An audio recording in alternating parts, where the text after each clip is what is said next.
Hi everyone.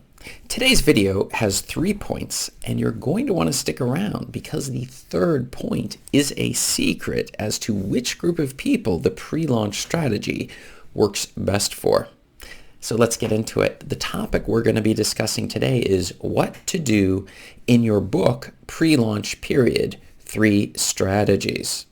So you're first getting started and you're putting your book onto the market and you've heard about this pre-launch strategy in order to get your sales to explode as your book hits the market. But you're not sure which strategies you should be implementing in the pre-launch in order to get those sales. Therefore, you're going to want to stick around because I'm going to break this down and tell you exactly what you need to know to get your books selling. So let's get into it. This is Chris Baird from selfpublishingmadeeasynow.com, where self-publishing doesn't have to be so hard. Hit the subscribe button if you find this video helpful as we race towards 1,000 subscribers. I really appreciate each and every one of you. It's a little bit of construction going on today, so you'll have to bear with me. And check out below in the description, and you can grab a copy of my absolutely free self-publishing secrets checklist to make sure that you are not skipping any of the steps necessary to get your book on the market and selling. So from my own story, when I first got started, I took my very first book, and as I knew the date of the actual launch was approaching, I was in the pre-launch phase. So I started going onto social media and telling all of my friends and family and followers exactly about my very first book, trying to build up a little bit of hype before the grand release. Then I informed everybody exactly when the book went live, and I set the first book to go free for 5 days. This is a common strategy in order to start building up an audience and seeing the sales coming in, or at least the purchases of the thing at 0 cents. So they wouldn't have to pay anything. But the fact is it would continue to increase the things. And before I knew it, my first book had hit in the top 1,000 free books on Amazon, which was very exciting. In the old days, it would also rank once it went off of this particular thing, but that strategy no longer works so well. But afterwards, the book went back to full price at $2.99, which is what I suggest for a single manuscript book. And at that point, it was just crickets. And I would still get a sale here and there, but nothing particularly spectacular. So the question was, what exactly was going on? I had done what I had heard was helpful when it comes to your pre-launch strategy, but it just wasn't working. And that is what we're going to be discussing with our strategies today. What to do in your book pre-launch period 3 strategies. So strategy number 1. Start building anticipation from the moment you start writing your book. So what you're doing is you're taking your very first book, even if you haven't written any books before, and you're letting people know you're working on it. Maybe even letting them be part of the decision process of choosing what the title, the cover is going to look like. These are excellent ways to build anticipation with your audience, whether it's your first book or your 100th book. The fact is that by allowing your audience to participate and be engaged with what you're doing, it builds up the anticipation, as opposed to no anticipation and then just one day you throw the book on the market without any warning whatsoever, without any pre-launch strategy, and you lose the benefits of the pre-launch, because what we're doing is what's known as pre-selling.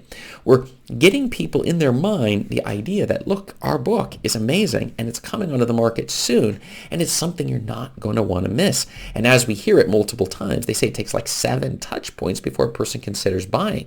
We want to get those 7 touch points in before the person even has the opportunity to buy the book. So the anticipation is building up when it comes to your book, and it's soon going to be on the market. So it's a very exciting period, and we're pulling in our audience in these early phases.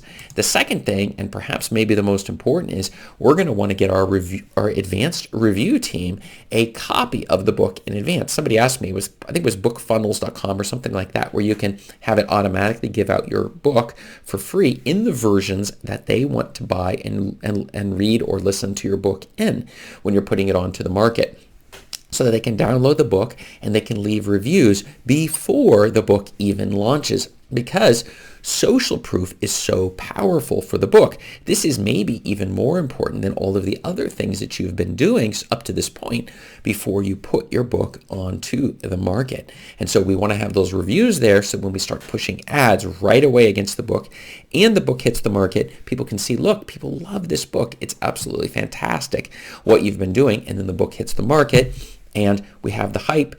People are buying the books, at least friends and family and your audience, and the sales are going up, which is causing the books possibly to hit a bestseller status, which is what we're really going for. We're choosing categories that are strategic inside of what the book is about, but at the same time really pounding away to make sure that if there's a chance to hit that bestseller status, that'll give us one more social proof that this book is worth buying, in addition to the reviews, in addition to all this other stuff that's going, and it's just pushing the sales. And it's a little bit the people who get a lot of sales initially, it continues to go, and those who get nothing, it tends to stay somewhat stagnant on the sales. So we're doing everything in our power to get those initial sales in. And I don't particularly push pre-orders because those play down the initial sales. When you do get the initial sales, I would rather the people actually just buy the book when it comes out and not pre-order the book. But these are different. These are up to you. Different people, different authors suggest different things on that particular front. But I do not actually think that the pre-orders are the way to go on that. And the third and secret answer for today, it is that the pre-launch publicity strategies will only move the needle once you have an audience. If you have no audience, you're really not going to see much of an effect. It's still worth going through the trouble of it because we're talking about practicing. And as I've commented to a lot of you out there in the audience, in the comments section, we go back and forth on this issue a bit. It is that when you put your first book on the market, we're practicing and trying to get better at these marketing steps in order for our future books. Even if you get absolutely no progress whatsoever on your first book as it hits the market, we're still going to want to learn and go through these very steps. And you can build an audience with no books on the market, but you should set up a website and you should set up some of the basics. And that's why I go with WPX. You can see my affiliate link below in the description. That they help. They're amazing with web speed at half a second load time, so that when people come to your website, they're able to see your content, and also the internet starts pulling it in.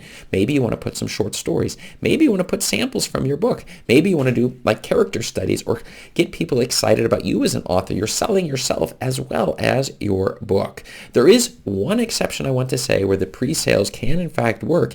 It's in hot markets. You're putting books onto the market where there are so many people who want to buy books on that topic. Maybe it's Pokemon Go. I know at one point it was Minecraft was one. Some of these paleo diet things. When they were first coming on, there were not that many books, and so anything on that in that market would make a killing. And so if the people within those groups on the internet who are already interested in those topics, and you're getting into dialogue with them and saying, hey, I'm coming out with a book on this subject, when it does hit, you can announce it in those groups. You've built up that social capital so that they don't see you as spamming their group. You're just informing a group that you've already been engaged with. So if you're not engaged with your target niche audience, you need to do that immediately, because they're going to be able to tell you what they like and what they don't like. You're going to be able to get them excited and hyped up about your release of your book.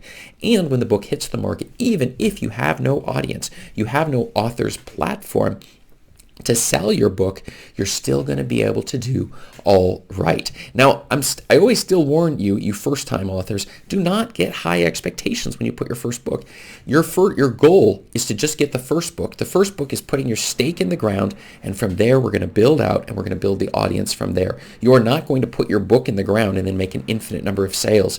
This is like farming. You have a large plot of land that has weeds all over it. You're going to need to clear it out. You're going to plant the seeds. Your very first book is like the first seed going in the ground. What's going to happen is you're going to wait. You're going to put more seeds in the ground, and over a period of time, we're going to have a crop that starts to grow up, and it begins to ripen, and then the harvest hits all at once. This can be 3 to 5 years. Usually no more than 10 years at max, but 3 to 5 years is a reasonable amount of time. You're putting your books out on the market on a regular basis. You're regularly writing, you're marketing, you're getting better at these skills. And about 3 to 5 years, you're going to start seeing the money and the increase there. Most authors give up immediately. Are you one of those authors who gives up after you've just failed with your first book, failed like every other author who puts their first book on the market. I would suggest build your author's platform so that you do not fail. In fact, you have your first book, you set your expectations low, and then we follow the steps that I'm teaching you on this channel. Or if you need one-on-one coaching, you can always grab it below in the description, because that's the fastest way to level things up. But either way, you just pay attention. I give away all of my secrets here. I tell you everything I know, all of the steps that work, and I tell you the biggest thing is just having that grit to stay in the game, continuing to learn new strategies, implementing as we go, whether it's the pre-launch or these other things, and you will find success. I guarantee you're going to find success. You just need to stay in the game, keep producing and marketing your books. Believe in yourself and you will succeed here. So my question for you today is, what do you think is the most important pre-launch strategy? I want to hear from you. Tell me below in the comments and check up above me here for more video answers to your self-publishing questions. Thanks.